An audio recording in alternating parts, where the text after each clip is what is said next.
My name is Dominic Procasino, and this is my coaching philosophy. I really hope you enjoy it. It's got multiple parts, so sit back, relax, and enjoy. I think football coaches are more than what you see on a Friday night.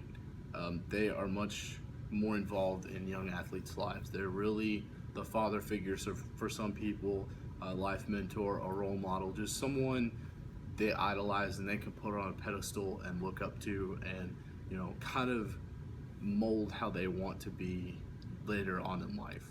The second part of my philosophy is that if you're getting into a coaching field, your number one priority should not be wins and losses and winning state championships. I think winning state championships are great, and they're a great incentive for players and especially coaches, because that's how coaches create job security. But the number one priority for coaches should be impacting the next generation on how to become great young men and great leaders one day. And I think that is more important than anything you could possibly teach your players. The third part of my coaching philosophy is that everyone needs to have a goal. Everyone needs to have something to strive for, especially for players. They really want to get that new max on bench press, or they really want to hit that 40 time that they're really wanting. They need something to work for. I think without that, players don't, they may lose interest in the sport, and they may lose interest in the team. You got to have them to push themselves the little distance that you need to get whatever they're striving for.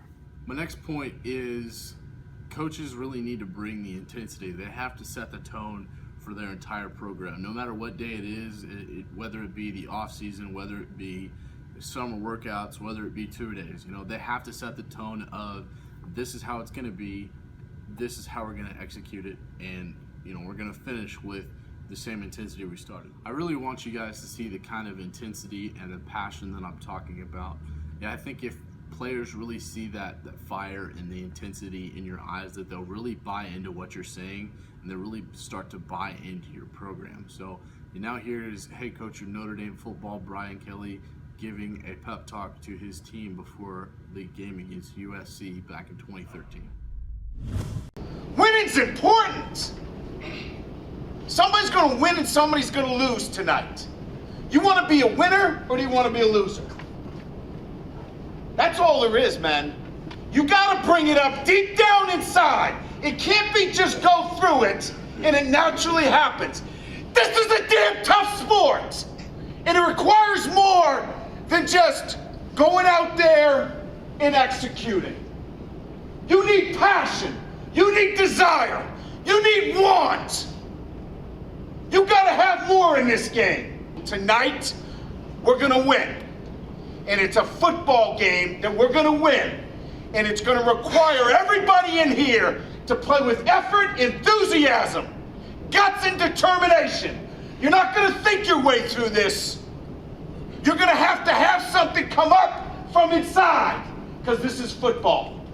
We play with that passion, we play together, we play for each other, and we play to win. We are Notre Dame, and we play that way tonight against our rival, USC. The next point I want to make is kind of a credo that my coaches preached to me while I was playing, and it's really something that I want to preach to my future teams down the road. It's, you get better, you get worse, you never stay the same. And I think that really speaks volumes when you're talking to a football team.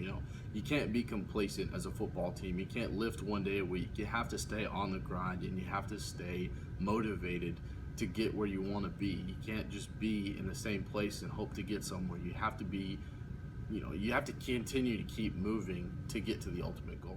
This next point I made a little bit earlier, and it's talking about players buying into what you're saying. And not only buying into what you're saying is, they have to stay the course. And I think a big part of that is the coaches have to, repeat themselves over and over and over again, almost sound like a broken record, really pounding it into the minds of their players, so that they'll wake up in the morning and they'll hear you saying that over and over and over again. Whether, it can be something as simple as you get better, you get worse, which I just mentioned, or it could be something, way beyond that. It could be just something little.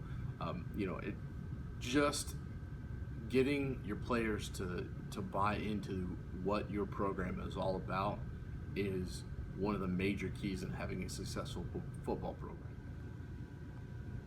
There's no doubt in my mind that every football team across the nation has to be tough, but tough is really the product of the struggle. And if you think about that, it's really, every team is going to get knocked down, and every team is going to be down and out. It's inevitable. It's going to happen to everybody. But it's really how your team responds to being knocked down is really the biggest thing, because once they develop the toughness, they get that grit and the willpower to keep going. They've already experienced them being down and out at the bottom. They really want to rise up from there and use that grit and willpower to turn it into something completely positive. Branching off of being tough, I think that players really need to be put in tough situations, and coaches that put their players in tough situations in the off season or in a practice setting, regardless of what it is, they need to experience it, because once it comes game time, all bets are off. And a really big part of that is players need to be immersed in competition. Competition is everything. Competition drives success. And what I mean by that is once players experience the win or experience the loss of even just a one-on-one battle in full pads between the two best linemen on the field, they'll realize, they'll take something, whether they won or they lost, and they'll apply it to the rest of their playing career. The last point I have is the love and the glory for the game. Not only the love for the game itself, but the love that the coaches and the players share for each other. Regardless of if you won or lost on a Friday night, the bond that you really have drives that win, or it will support that loss. It's all about the foundation. And then the glory, you play to win, you play for state championships, you play for the guys that are next to you, and you really let the players experience that victory for themselves. Here's my top 5 on the best quotes that apply to the game of football. Football players are temperamental. That's 90% temper, 10% mental. Doug Plank.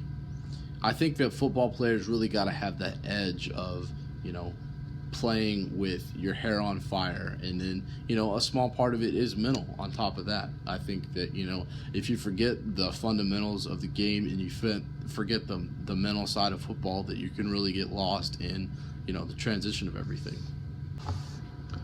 Number 4, if you can't fly, then run. If you can't run, then walk. If you can't walk, then crawl. But whatever you do, you have to keep moving forward. Martin Luther King Jr. I think that really applies to this sport as a whole, just because regardless of a loss or a win, you can't forget, you can't dwell on the past. You have to keep moving in the right direction, and you have to keep moving to where you want to get as a program. Number 3, I failed over and over and over again in my life, and that's why I succeed. Michael Jordan. I think that successes are really driven off of failures and the lessons you learn off of them, regardless of life or the game of football. You can apply this to any point you come across at any time. Number 2, ability is what you're capable of doing. Motivation determines what you do. Attitude determines how well you do it. Lou Holtz. I think that, attitude is a big part of what a player can show a coach. Attitude is almost everything. And, if a player is giving you really a good attitude, I don't care if he's a 5-star quarterback, in my opinion, if he has a bad attitude, he's riding the bench. I want to play the 11 guys that have the best attitude out there on the field and are out there for the right reasons. Number 1, life is a storm, my young friend. You will bask in the sunlight one moment, be shattered on the rocks the next. What makes you a man is what you do when that storm comes. Alexander Dumas. I think that really applies to not only the game of football, but life in general. You know, you can learn a lot from, you know, what you go through in your entire life. And I think really, you know, the successes and the failures make you who you are today. And, you know, everything happens for a reason, regardless of good or bad.